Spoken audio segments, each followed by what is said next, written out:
Hi everyone, so কেমন আছো তোমরা সবাই? আজকে হচ্ছে জামাই ষষ্ঠী। তাহলে চলো ভিডিওটা প্রথম থেকে শুরু করা যাক। এই যে সকাল সকাল আমি আর মা দুজনে যাচ্ছি বাজারে। আমি তো বাজারে যাই না, মাই যায়, কিন্তু আজকে জামাই ষষ্ঠী বলে মা বললো যে চল, তাহলে আমি একা অত কিছু নিয়ে পারবো না।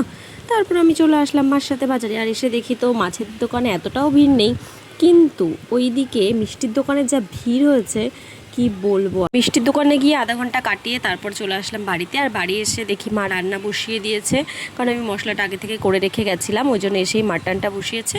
আর এদিকে হচ্ছে চিংড়ি মাছের মালাইকারি। আমাদের রান্না কমপ্লিট হওয়ার পর আমি চলে এসেছি রেডি হতে। আজকে আমি একটু সুন্দর করে সাজুগুজু করব আর পরবো এই শাড়িটা। এই শাড়িটা আমার খুব পছন্দের একটা শাড়ি, আমি অনেক দিন ধরে ভাবছি পরবো কিন্তু পরাই হয় না। তো এটা হচ্ছে আমার ফাইনাল লুক। আর আমাকে কেমন লাগছে অবশ্যই কিন্তু জানিও কমেন্টে।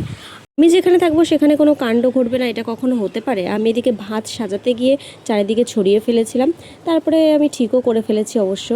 আর আজকে জামাই ষষ্ঠী বলে কথা, একটু সুন্দর করে প্লেটটাকে সাজাতে হবে না বলো? পর আমার বড় রেডি হয়ে চলে এসেছে, এখন আমরা কাটছি কেক। আর চলো তোমাদেরকে দেখায় আজকে লাঞ্চের মেনুতে কী কী ছিল।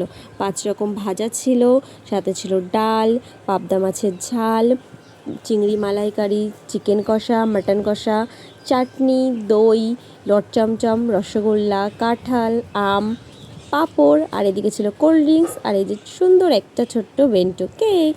এদিকে আমি চলে এসেছি আমার আগের লুকে ফিরে, কারণ আমি শাড়ি পরে খেতে একটু অসুবিধা হয় আমার, সেই জন্য।